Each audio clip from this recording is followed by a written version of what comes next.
Dear students, তোমরা যারা এবছর ডাব্লিউপি এবং কেউ পরীক্ষাগুলো দেবে, তোমাদের প্রস্তুতির জন্য আমরা আমাদের চ্যানেলে জিকের উপর প্র্যাকটিস সেট নিয়ে আসি। আমরা অলরেডি 49টি প্র্যাকটিস সেট দিয়ে দিয়েছি। আজকে আমরা এখানে 50 নম্বর প্র্যাকটিস সেটটি আলোচনা করব। প্রতিটা সেটে যেমন 25টি প্রশ্ন নেই, এখানেও 25টি প্রশ্ন আছে। প্রশ্নগুলো কতগুলো করতে পারছো তোমরা দেখো এবং কমেন্ট বক্সে কমেন্ট করে জানাও। আর তোমাদের যদি পিডিএফ এর প্রয়োজন হয়ে থাকে, তোমরা ফ্রিতে পিডিএফ পেয়ে যাবে, আমাদের হোয়াটসঅ্যাপ গ্রুপ এবং টেলিগ্রাম গ্রুপে জয়েন হয়ে যাবে। ভিডিও ডেসক্রিপশনে লিঙ্ক পেয়ে যাবে। তো চলো আজকের প্রশ্নগুলি কি আছে দেখা যাক। প্রথম প্রশ্ন, সন্ধ্যাকর নন্দীর রামচরিত গ্রন্থে কোন বিদ্রোহের বর্ণনা পাওয়া যায়? সন্ধ্যাকর নন্দী রামচরিত গ্রন্থ লিখেছিলেন। ইনার এই গ্রন্থে সঠিক উত্তর হবে অপশন বি, কৈবর্ত বিদ্রোহের বর্ণনা পাওয়া যায়।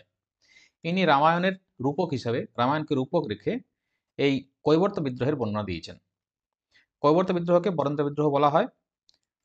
সন্ধ্যাকর নন্দী ছিলেন পাল রাজা রামপালের সভাকবি। রামপাল কিভাবে বরেন্দ্রভূমি পুনরুদ্ধার করেছিলেন সেটাই এই রামচরিত গ্রন্থে বর্ণনা করেছেন। বরেন্দ্রভূমি বলতে উত্তরবঙ্গের এরিয়াটাকে বোঝায়। এই উত্তরবঙ্গে কৈবর্ত বিদ্রোহ হয়েছিল। এই কৈবর্তরা ছিল ধীবর বা জেলে সম্প্রদায়ের। এই কৈবর্তরা তৎকালীন পাল রাজা দ্বিতীয় মহিপালের বিরুদ্ধে বিদ্রোহ করেছিলেন এবং তারা এই বিদ্রোহের ফলে এই বরেন্দ্রভূমি দখল করেছিলেন। তারা দ্বিতীয় মহিপালকে হত্যা করে বরেন্দ্রভূমি দখল করেন এবং কৈবর্ত রাজত্ব প্রতিষ্ঠা করেন। পরবর্তীকালে দিব্যের মৃত্যুর পর তার ভাই রুদ্রক এবং পরবর্তীকালে রুদ্রকের পুত্র ভীম এই বরেন্দ্রভূমি রাজত্ব করেন। পরবর্তীকালে রাজা রামপাল কিভাবে এই কৈবর্তদের কাছ থেকে বরেন্দ্রভূমি পুনরুদ্ধার করেছিলেন সেই বিষয়ে বর্ণনা করা আছে তার এই রামচরিত গ্রন্থে।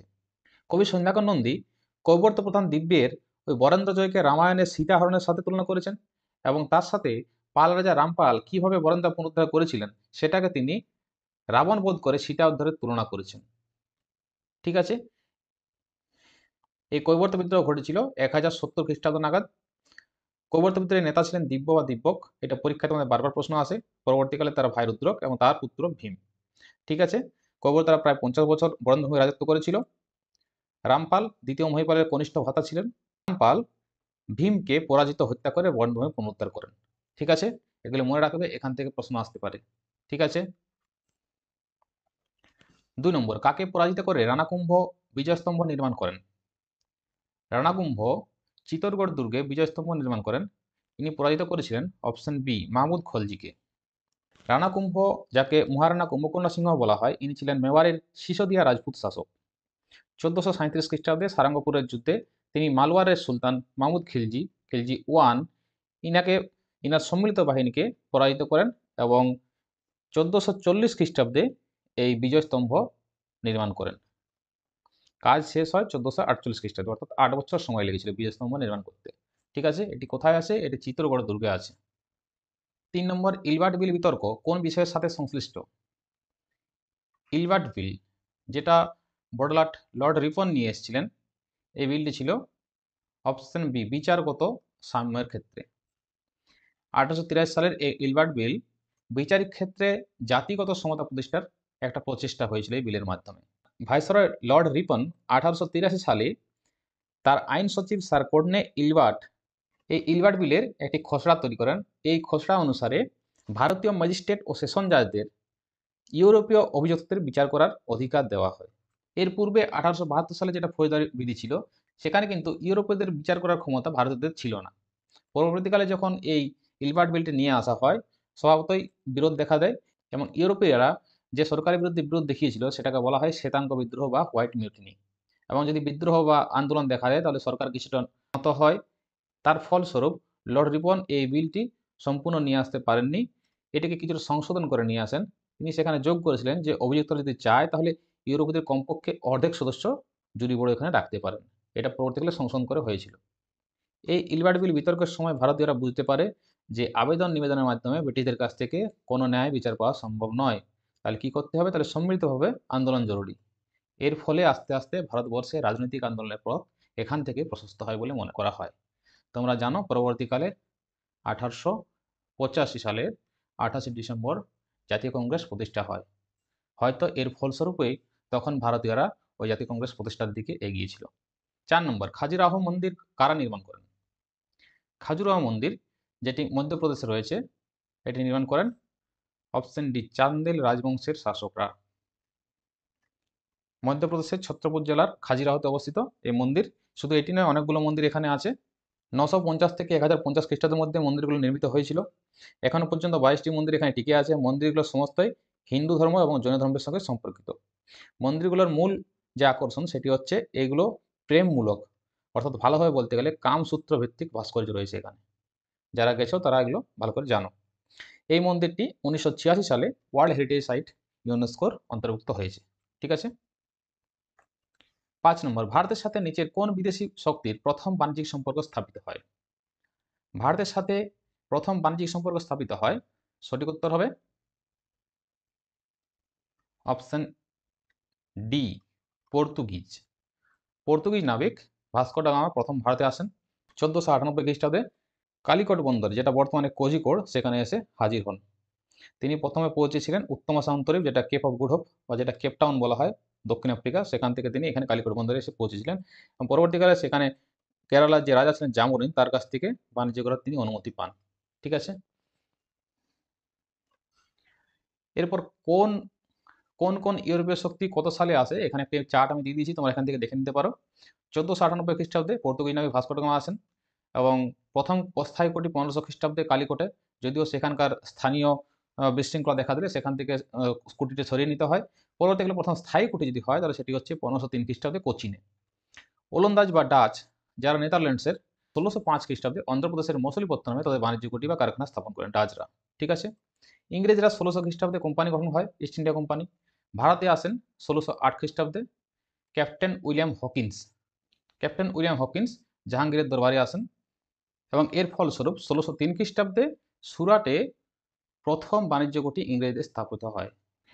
ডেনিশরা অর্থাৎ ডেনমার্কের যারা ছিলেন 1620 খ্রিস্টাব্দে তামিলনাড়ুর ত্রিবাঙ্করে প্রথম বাণিজ্য ঘাঁটি স্থাপন করে। ঠিক আছে। ফরাসিরা 1668 খ্রিস্টাব্দে প্রথম বাণিজ্য ঘাঁটি সুরাটে স্থাপিত হয়। ঠিক আছে, তাহলে এই চারটে মনে রাখবে, খাতাতে ভালো করে লিখে পড়াশোনা করবে। 6 নম্বর, ভারতে কোন শহরকে ডেকান কুইন বলা হয়? ডেকানের রানী, দাক্ষিণাত্যের রানী বলা হয়, সঠিক উত্তর হবে অপশন সি, পুনেকে। পুনে হচ্ছে মহারাষ্ট্রের একটি গুরুত্বপূর্ণ শহর মুম্বাইয়ের পরে। এটিকে দাক্ষিণাত্য মালভূমির প্রবেশদ্বার বলা হয় এবং একে দাক্ষিণাত্যের রানীও বলা হয় এর ভৌগোলিক অবস্থান এবং সাংস্কৃতিক ঐতিহ্যের কারণে। তাছাড়াও এখানে মুম্বাই এবং পুনের মধ্যে চলাচল করে বিখ্যাত একটি ট্রেন ডেকান কুইনও রয়েছে। ঠিক আছে। পুনে মুথা নদীর তীরে অবস্থিত, এটা মনে রাখবে। এরপর এই যে চারটা শহর দেওয়া আছে, চারটা শহরকেই যেসব উপনামে ডাকা হয়, যেসব নামে, সেগুলো এখানে চার্ট করে দিয়েছি, দেখো। এবং এগুলো খুবই গুরুত্বপূর্ণ, যতগুলো এখানে দেওয়া আছে খুবই গুরুত্বপূর্ণ। মনে রাখবে, হায়দ্রাবাদ তেলেঙ্গানা রাজ্যে অবস্থিত, একে বলা হয় সিটি অফ পার্লস, মুক্তার শহর বা নিজামের শহর বলা হয়। হায়দ্রাবাদ এটি মুসি নদীর তীরে অবস্থিত, যেটা কৃষ্ণা নদীর উপনদী। এখানে গোলকুন্ডা দুর্গ আছে, চারমিনার এখানে আছে হায়দ্রাবাদে। এই সমস্তগুলো পরীক্ষায় বারবার পড়েছে।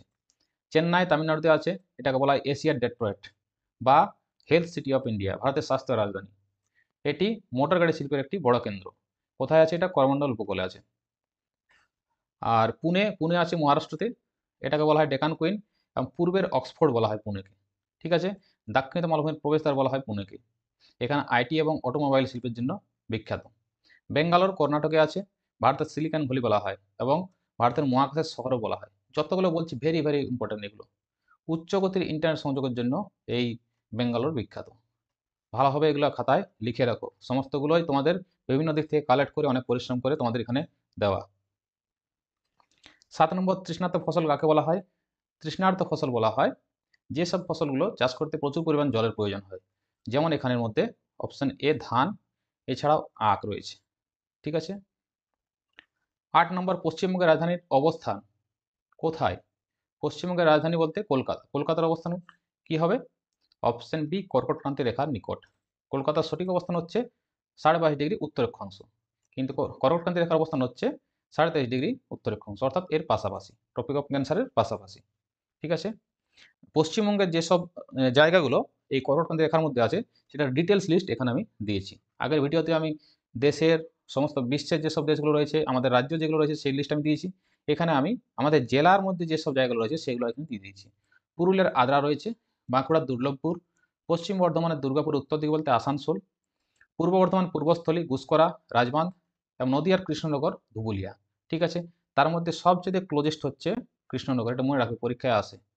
ঠিক আছে। পুরুলিয়ার আদ্রাটাও আসে পরীক্ষায়। 9 নম্বর, ভারতীয় রেল নেটওয়ার্ক বিশ্বে, ভারতের রেল নেটওয়ার্ক বিশ্বে হচ্ছে অপশন সি, চতুর্থ বৃহত্তম। বৃহত্তম দিক থেকে যদি বলতে হয় তাহলে ভারতের রেল নেটওয়ার্ক আছে 4 নম্বরে। প্রথমে আছে মার্কিন যুক্তরাষ্ট্র, তারপরে চীন, তারপরে রাশিয়া, তারপরে ভারত। আর প্রথম যাত্রীবাহী ট্রেন ভারতবর্ষে চালু হয়েছিল 1853 সালে 16 এপ্রিল, মুম্বাই থেকে থানে পর্যন্ত। ভারতের রেলওয়ে 18টি জোনে বিভক্ত, এটা মনে রাখবে। 10 নম্বর, ডোগরা জাতির মানুষেরা প্রধানত কোন স্থানে বাস করে? ডোগরা জাতি এরা বাস করে সবগুলোই কাশ্মীর এরিয়া, এবং কাশ্মীরের অপশন এ পীর পাঞ্জাল দক্ষিণাংশ থেকে পাঞ্জাব সমী পর্যন্ত এখানে বাস করে। ঠিক আছে, এই অঞ্চলটিকে ডুগার নামে পরিচিত। এটা জম্মুর একটি শহর এবং তারা ডোগরি ভাষায় কথা বলে। ঠিক আছে। 11 নম্বর, রোগীর পাকস্থলীর ভেতরের অবস্থা বুঝবার জন্য চিকিৎসকরা যে এন্ডোস্কোপ ব্যবহার করেন কোন সূত্রের সাহায্যে তা কাজ করে? এন্ডোস্কোপ যেটা ডাক্তাররা ব্যবহার করেন সেটি কাজ করে, সঠিক উত্তর হবে আলোর অভ্যন্তরীণ পূর্ণ প্রতিফলনের মাধ্যমে। অভ্যন্তরীণ পূর্ণ প্রতিফলন কী জিনিস সেটা আমি আগের ভিডিওতে বলেছি। আলোক রশ্মি যখন ঘন মাধ্যম থেকে লঘু মাধ্যমে যাবে তখন ক্রান্তি কোণের চাইতে বেশি কোণে যদি আলোক রশ্মি আপতিত হয় তখন আলোক রশ্মি আর আপতিত হয় না, প্রতিসৃত হয় না, অর্থাৎ প্রতিসরণ হয় না, সেটা সম্পূর্ণরূপে প্রতিফলিত হয়ে যায় এবং এটাকে বলা হয় অভ্যন্তরীণ পূর্ণ প্রতিফলন। 12 নম্বর, বায়ু অপেক্ষা জলে শব্দের গতিবেগ বেশি, এর কারণ কি? এই জিনিসটা আমি আগের ভিডিওতে বলেছি। বায়ু অপেক্ষা জলের শব্দের গতিবেগ বেশি, এর কারণ হচ্ছে এখানে অপশনের মধ্যে সঠিক উত্তর হবে অপশন ডি, জলের আয়তন বিকৃতি গুণাঙ্ক। জলের আয়তন বিকৃতি গুণাঙ্ক বলতে জলের স্থিতিস্থাপক গুণাঙ্ককে বোঝায়। শব্দের গতিবেগ মূলত স্থিতিস্থাপকতা এবং ঘনত্বের উপর নির্ভর করে। তো স্থিতিস্থাপকতা বায়ু অপেক্ষা জলের ঘনত্ব 800 গুণ বেশি, আর জলের যে স্থিতিস্থাপকতা এটা বায়ুর তুলনায় 15,000 গুণ বেশি, যার ফলে গতিটা বেশি থাকে। ঠিক আছে, যদি ঘনত্ব ধরা হয়, আমরা যদি এটা উত্তর করি জল বেশি ঘন এই জন্য গতিবেগ, এটা কিন্তু ভুল উত্তর। সঠিক উত্তর হবে স্থিতিস্থাপকতা বেশি, এটাই উত্তর। কারণ পারদের ঘনত্ব জলের চেয়ে বেশি হলো পারদে কিন্তু শব্দের গতি জলের শব্দের গতির চেয়ে কম, এটা মনে রাখবে। ঠিক আছে, আর শব্দের গতি সবসময় স্থিতিস্থাপকতা এবং তার ঘনত্বের উপর নির্ভর করে। সূত্রটা কি? ভি অর্থাৎ ভেলোসিটি সমান √E/ρ। ই অর্থাৎ স্থিতিস্থাপকতা যদি বেশি হয় তাহলে সেই মাধ্যমের গতিবেগ বেশি হবে। যেমন ধরো যে কোনো কঠিন মাধ্যমে স্থিতিস্থাপকতা বেশি হয়, তার ফলে কঠিন মাধ্যমে শব্দের বেগ বেশি হয়। ঠিক আছে। 13, লেড নাইট্রেট উত্তপ্ত করার সময় কোন দুটি গ্যাস নির্গত হয়? সঠিক উত্তর কি হবে? লেড নাইট্রেটকে যদি উত্তপ্ত করা হয় তাহলে অপশন বি, নাইট্রোজেন ডাইঅক্সাইড এবং অক্সিজেন উৎপন্ন হবে এবং তার সাথে লেড অক্সাইডও উৎপন্ন হবে। 14 নম্বর, জলের নিচে শ্বাসকার্য চালানোর জন্য জলজ প্রাণীদের কোন উপাদানটি প্রয়োজন? জলের নিচে শ্বাসকার্য চালানোর জন্য জলজ প্রাণীদের অপশন ডি, দ্রবীভূত অক্সিজেন প্রয়োজন।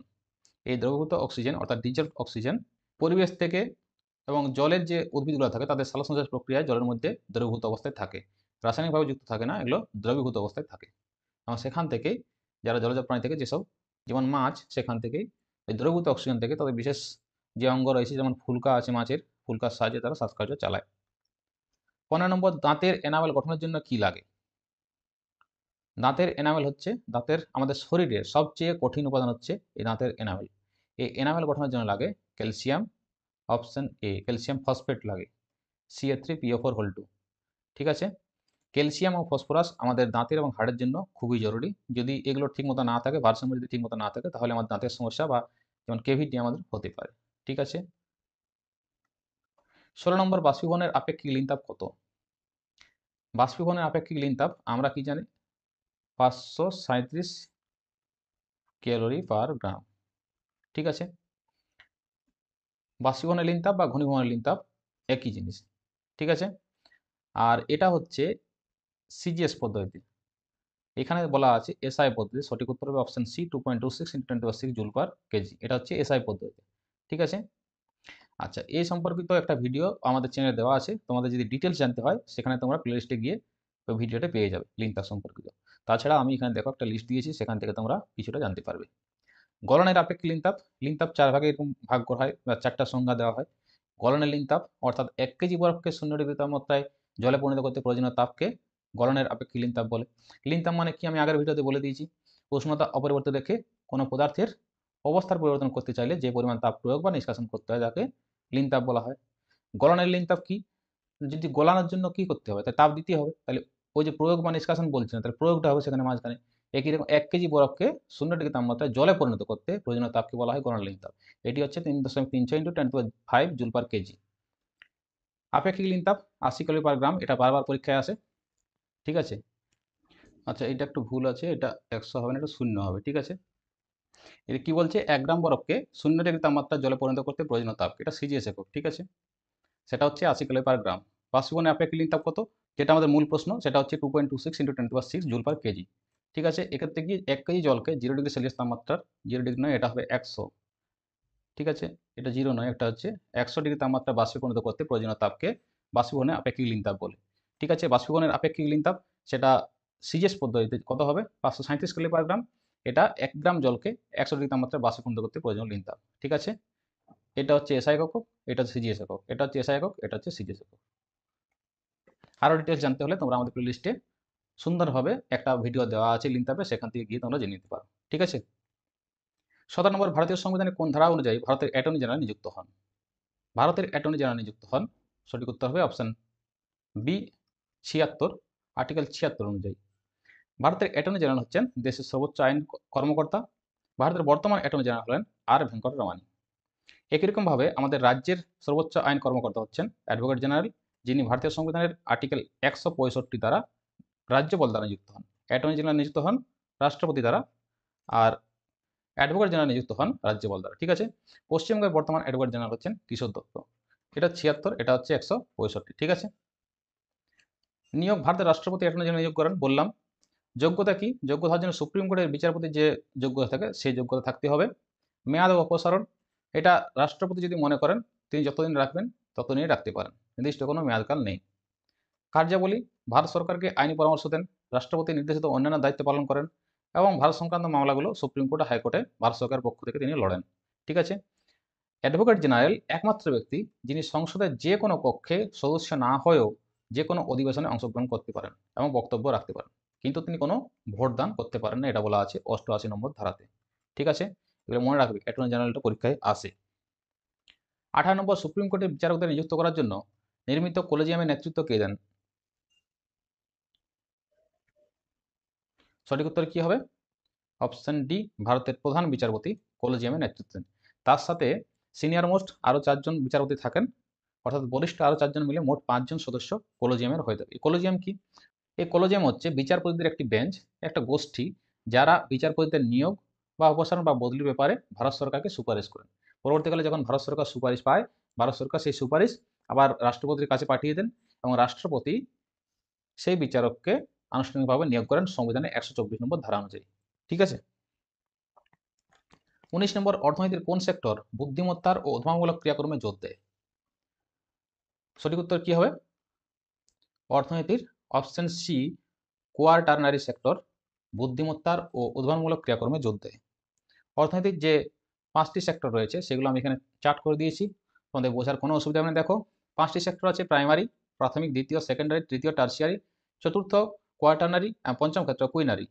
এই 5টি সেক্টর, প্রথম সেক্টর হচ্ছে প্রাইমারি সেক্টর, যেটা আমরা এইটুকু মনে করো তোমরা চাষবাস করছো, কিছু ফসল ফলাচ্ছ, মৎস্য চাষ করছো, খনিজ সম্পদ, বনজ সম্পদ যা আছে এগুলো হচ্ছে প্রাইমারি।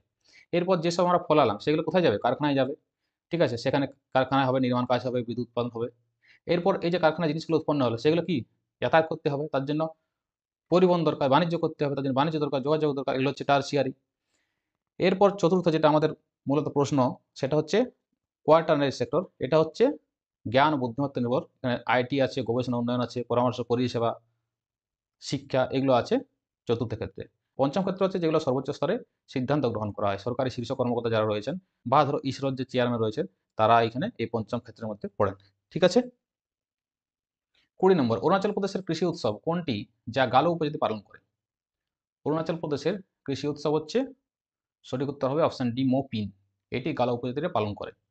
কর্মা বা করম, এটা আমাদের পশ্চিমবঙ্গ হয়ে থাকে পুরুলিয়া এরিয়াতে, এবং তাছাড়া ঝাড়খণ্ড, ওড়িশা এগুলোতেও কর্মা উৎসব হয়। উগাদি, এটি হচ্ছে অন্ধ্রপ্রদেশ, তেলেঙ্গানা এই এরিয়াতে হয় উগাদি। আর লোসার, এটা অরুণাচল প্রদেশেই আরেকটি উৎসব। এই লোসারটা মনপা উপজাতি পালন করে, আর গালো উপজাতি পালন করে সেটি হচ্ছে মোপিন। ঠিক আছে, উগাদিটা বললাম অন্ধ্রপ্রদেশ, তেলেঙ্গানা, কর্ণাটক পালন করে। আরেকটা আছে সোলুম, এটিও এই অরুণাচল প্রদেশের উৎসব। ঠিক আছে, আচ্ছা, মোপিনটা কি? মোপিন হচ্ছে একটা কৃষিভিত্তিক উৎসব, এটি এপ্রিল মাসের প্রথম সপ্তাহে পালিত হয়। প্রধান আকর্ষণ হচ্ছে পপির নৃত্য, যেখানে এই গালো মহিলারা একসাথে দলবদ্ধ হয়ে নৃত্য করেন। 21 নম্বর, নিম্নের কাকে কুইন অফ ঠুমরি বলা হয়? কুইন অফ ঠুমরি বলা হয়, সঠিক উত্তর হবে অপশন বি, গিরিজা দেবীকে। গিরিজা দেবীকে ঠুমরির রানী বা আপ্পাজি নামে ডাকা হতো। তিনি ছিলেন বেনারস ঘরানার একজন কিংবদন্তি ভারতীয় শাস্ত্রীয় সঙ্গীত শিল্পী। তিনি বিশেষত ঠুমরি, কাজরি, চৈতি, টপ্পা গানের জন্য বিখ্যাত ছিলেন।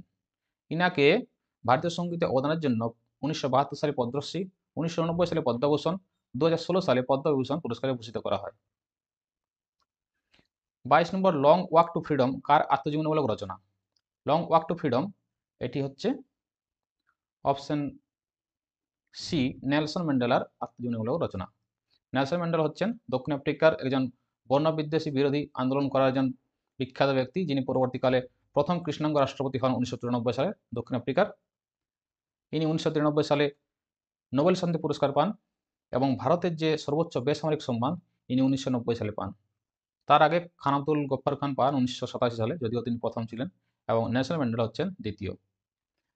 তিনি এই লং ওয়াক টু ফ্রিডম এই আত্মজীবনীমূলক গ্রন্থে এখানে তার শৈশব, বর্ণবাদ বিরোধী আন্দোলনের সক্রিয়তা এবং 27 বছর যে দীর্ঘ কারাবাস হয়েছিল তার সাথে রাষ্ট্রপতি হওয়ার যে পথ, সমস্ত কিছু তিনি এখানে বর্ণনা করেছেন। 23 নম্বর, সচিন টেন্ডুলকর কত সালে ভারতরত্ন পুরস্কার পেয়েছিলেন? ভারতরত্ন পুরস্কার পেয়েছিলেন 2014 সালে। ইনি প্রথম ক্রীড়াবিদ যিনি এই ভারতরত্ন পুরস্কার পান। খেলার সর্বোচ্চ সম্মান হচ্ছে রাজীব গান্ধী খেলরত্ন, যেটা ছিল এখন হয়ে গেছে মেজর ধ্যানচাঁদ খেলরত্ন। 24 নম্বর, সম্প্রতি ভারত সরকারের স্বাস্থ্য ও পরিবার কল্যাণ মন্ত্রক ঔষধের মান ও নিরাপত্তা উন্নত করার জন্য যে উদ্যোগটি চালু করেছে তার নাম কি? ভারত সরকারের স্বাস্থ্য ও পরিবার কল্যাণ মন্ত্রক ঔষধের মান ও নিরাপত্তা উন্নত করার জন্য চালু করেছে অপশন বি, শ্রেষ্ঠ। শ্রেষ্ঠ ফুল ফর্ম হচ্ছে state health regulatory excellence index. এর ফলে কি হয়, তোমরা কিছুদিন এখন খবরে দেখতে পাচ্ছ যে প্রচুর পরিমাণে ঔষধ কিন্তু গুণগত মানের দিক থেকে ধরা পড়ছে। ঠিক আছে, প্রচুর ওষুধ কিন্তু সদ্য বাতিল হয়েছে। 25 নম্বর, কত তারিখে সারা বিশ্ব জুড়ে বিশ্ব মানবতা দিবস পালন করা হলো? বিশ্ব মানবতা দিবস পালন করা হলো, সঠিক উত্তর হবে অপশন সি, 19 আগস্ট। এবছর থিম কি ছিল? Strengthening global solidarity and empowering local communities. 19 August পালন করা হয়েছে। কি জন্য পালন করা হয়? যারা প্রাকৃতিক দুর্যোগ, সংঘাত বা অন্যান্য বিপর্যয়ের সময় ঝুঁকি নিয়ে মানুষের পাশে দাঁড়ান, মানুষকে সাহায্য করেন, তাদের জন্য দিনটি উৎসর্গ করা হয়। ঠিক আছে, তাহলে আজকে 25টি প্রশ্ন ছিল। প্রশ্নগুলো তোমাদের কেমন লাগলো অবশ্যই কমেন্ট বক্সে কমেন্ট করে জানাবে। ভিডিওটি ভালো লাগলে লাইক করবে, বন্ধুর সাথে শেয়ার করবে এবং একটা কমেন্ট অবশ্যই করে যাও, এবং যারা এখনও চ্যানেলটি সাবস্ক্রাইব করো তারা অবশ্যই চ্যানেলটি সাবস্ক্রাইব করে নাও। ডিয়ার স্টুডেন্টস, আজকে এ পর্যন্তই। Thank you.